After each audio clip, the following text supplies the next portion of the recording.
Hi friend, welcome to a rainy day video. I thought that we would listen to the relaxing rain on my window as I talk about a real life experience that happened on Sunday. And as always, get you a cup of tea or a cup of coffee. So over the weekend we went out of town and I took my granddaughter and grandson with me. Now my grandson is autistic. He is 8 years old. He was diagnosed about a year ago, but I knew very early on he was autistic. I could tell the signs in him and told his mother about that. So we weren't shocked, or I was not shocked to say the least. So we went to church on Sunday and I observed some things as I was sitting watching him, out of the side of my eye, noticing his behavior as I do focus on details and things in general. And I was just noticing what he was doing. So he was sitting there, and I took a sticker book to entertain him because I wanted him to have something to focus on, something to do. And that worked for a little while. Well, he got done with the book, he put it down, and there was a silent moment when nobody was saying anything. And so he blurts out, "When can we go home?" So the person in front of us laughs and turns around and smiles, and my granddaughter looks at me and laughs. Honesty, it's an autistic trait. So he was just stating the obvious for him, what he wanted to do. I explained to him quietly that we're just going to be here a little bit longer, if you can hang in there. I had brought his cars. So he started rocking back and forth, very obviously, like just rocking back and forth. It wasn't a little bitty rock, it was a very pronounced rocking back and forth. And the human mind inside of me for a moment felt a little bit of embarrassment at what would people think. But right after that thought, I thought, I don't care. It's okay. It's not a big deal. It's what he's doing to regulate his emotions. I understand that's all that matters. They can probably put two and two together as well if they know the stereotype of rocking and things like that. They might figure it out anyway.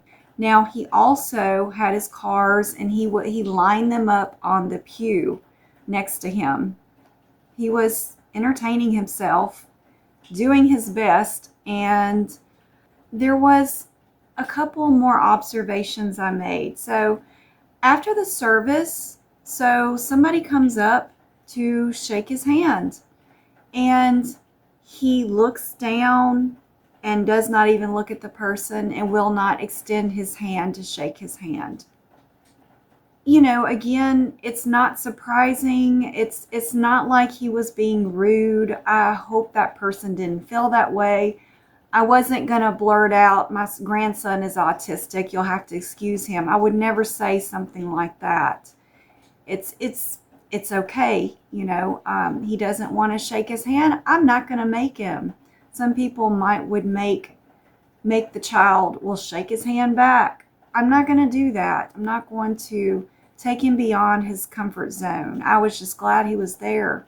And so I also noticed he was not giving eye contact to people.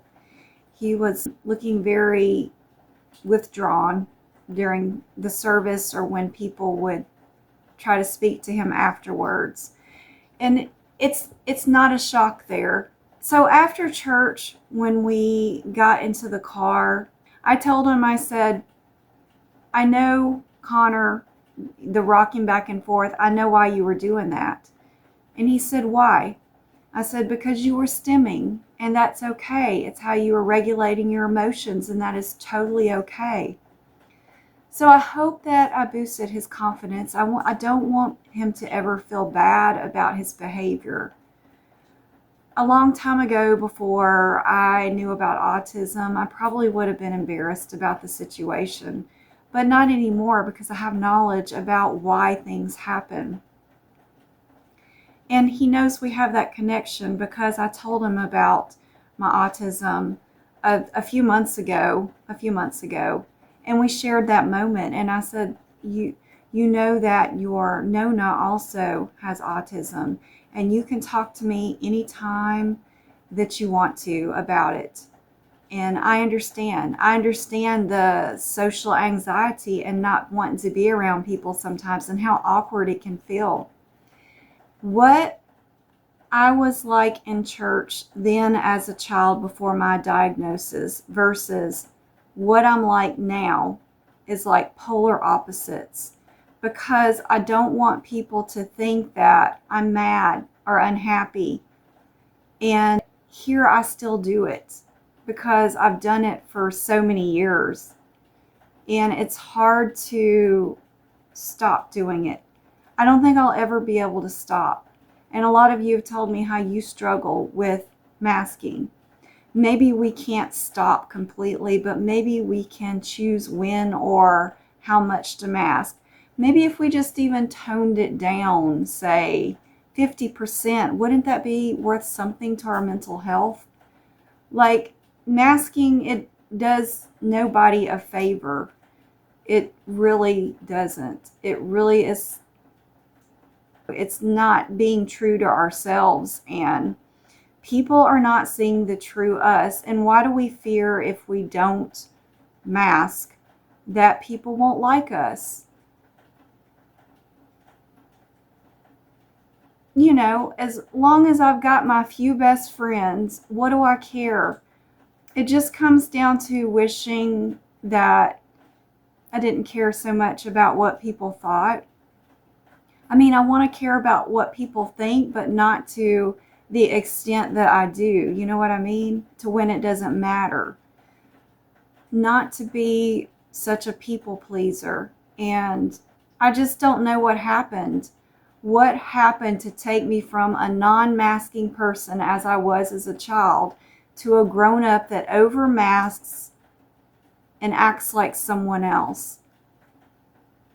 I don't know. It's apparently experiences in my life that have gotten me to where I am to this point, to feel like I need to mask in society to be successful and getting along in society. And thinking back to my grandson, he doesn't mask. And I know boys maybe typically don't mask as much as girls, but I can see when him getting older after going through some experiences of people in his life saying, smile, smile more, look happy. I can see him trying to put on a fake mask as he gets older just to please other people. And I feel like it's important that I talk to him about not doing that before he gets in this perpetual habit, lifelong habit of what, like where I am right now, where many of you are as adults. And it's a struggle. If he knows now, maybe it won't happen in the future. There's a lot to ponder, and I've been thinking about a lot during the last month. And we are just constantly on this lifelong journey, aren't we? Learning about ourselves and sharing experiences. And I'm so glad that you guys feel like you can share those experiences with me, and other people read those comments and it helps them out as well. So keep doing that, keep sharing, keep connecting, and let's keep learning together about autism and how it affects us as autistic adults. So that was just my thoughts on what I was observing over the weekend with my grandson, and what a blessing it was to be around him and spend time with him, and that I understand and know why he does the things he does, and I can appreciate him the way he is. But you got autistic kids or grandkids? Comment down below about that, or anything you want to share. And thanks for watching this unscripted video. See you next time. Bye.